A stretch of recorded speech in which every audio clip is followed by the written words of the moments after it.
Okay, I'm just going to run through the show and tell questions that the examiner might give you on your practical test, specifically related to this car. I mean, some of the questions they could ask, doesn't matter what car it is, it's going to be the same answer. But if I just run through them, showing you the answers for this car, then you'll be all set ready for the test. Open the bonnet, identify where you would check the engine oil, and tell me how you would check that the engine has sufficient oil. To open the bonnet, you need to pull the bonnet release lever, which is on the passenger side at the front edge of the door, and you'll need to open the passenger door to get to it. So with the passenger door open, we can release the lever, just pull it till it clicks. On the front edge of the bonnet there's another catch you need to release. It's just under here, and you move it across to the left, and now we can lift the bonnet up. So when you lift the bonnet up, the bonnet stay is in a little clip here, and it just goes into the underside of the bonnet and latches there to secure the bonnet up. Okay, well, to check the engine oil level you need to check it on the dipstick. Now don't actually touch anything under here because the engine might still be hot. What you would do is remove the dipstick, take it out, wipe it with a clean rag, put it back in again, then remove the dipstick again and check the oil level between the maximum and minimum marks. Open the bonnet and identify where you would check the engine coolant level, and tell me how you would check that the engine has the correct level.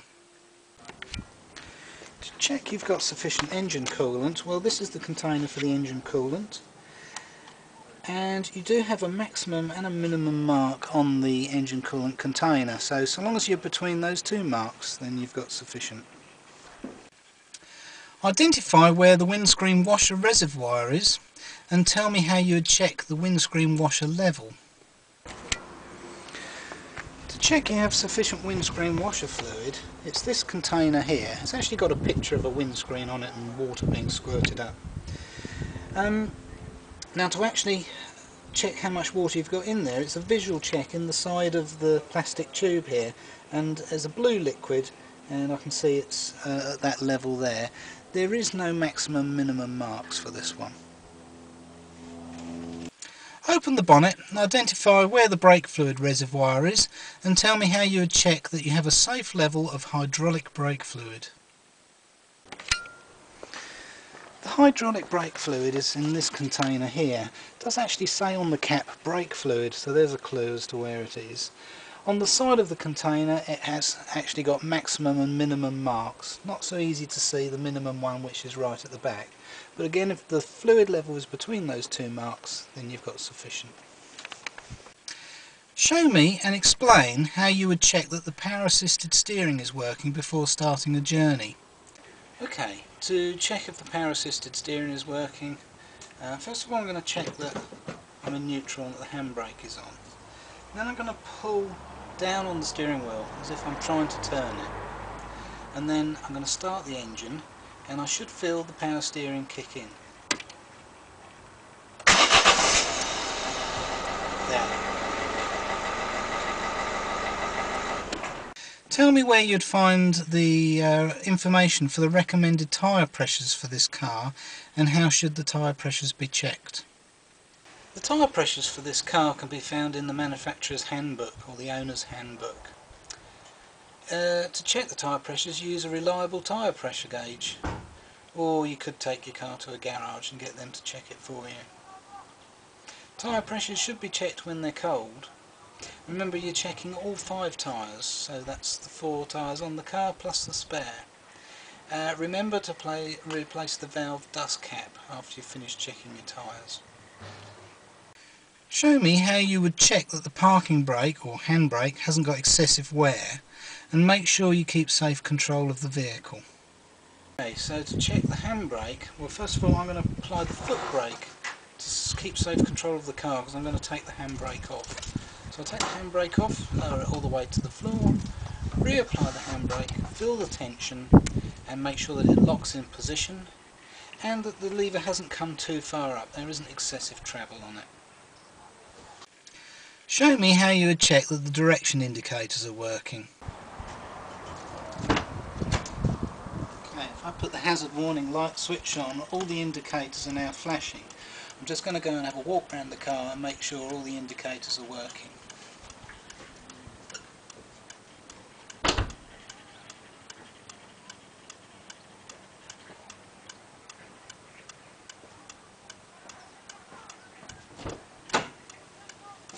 Okay, they're all good. Show me how you check that the brake lights are working on this car. I can assist you. If you need to switch the ignition on, please don't start the engine. I'm just going to check that the brake lights are working. First of all, I'll check that the handbrake's on, that I'm in neutral. Switch the ignition to the first position, but I don't want to actually start the engine. And I'm going to press the brake pedal. Now, can you just go and have a look at the back, see if they're working, please? Alternatively, if there's nobody to ask to go and have a look, but the examiner will look for you, you could use reflections in a window or a garage door or something. Tell me how you would check the tyres to ensure that they have sufficient tread depth and that their general condition is safe to use on the road. The tyres should have no cuts and bulges in the sidewalls, and there should be a minimum of 1.6mm of tread across the central 3/4 breadth of the tyre around the entire tyre circumference. Show me how you'd switch on the rear fog lights and explain when you would use them. Fog lights should be used if visibility is less than 100 metres. To turn the fog lights on, I need the ignition on the first position, so I've checked that the handbrake is on and that I'm in neutral, and I'm going to turn the key to the first position just to turn the electrics on, and then I'm going to turn the lights on, so it's dipped headlights, and then the fog lights will be this switch here. I rotate it away from me once and twice, and I've got the green light that's come on there for the front fog lights, and the rear fog light is that one there. And to turn them off, I just turn the switch the other way, and lights off and ignition off. Tell me how you'd know if there was a problem with the anti-lock braking system on this car. I'd know if there was a problem with the anti-lock braking system because I'd get a warning light come up on the instrument panel. I don't have to demonstrate it, but I will. So I'm just going to turn on the ignition, and if you look on the bottom left hand corner of the display, you'll see an ABS light come on. If that ABS light goes off, we know there's no problem. You see, bottom left hand corner, ABS, it came on and it went off again. Tell me how you check that the headlights and tail lights are working. Okay, to check that the headlights and tail lights are working, I would just turn the headlights on and walk around the car and make sure they're all on. There's actually no need to actually physically do this one, because all you're doing is telling the examiner how you would do it. Show me how you'd switch your headlights from dipped beam to main beam, and explain how you would know that the main beam is on whilst inside the car. Okay, to switch from dipped headlights to main beam, well, first of all I'm going to turn the headlights on. So I've got dipped beam because I've got a green light come up there.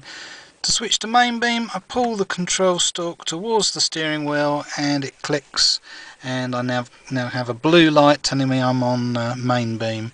If I put it towards the steering wheel again, it'll change back to a dipped headlight.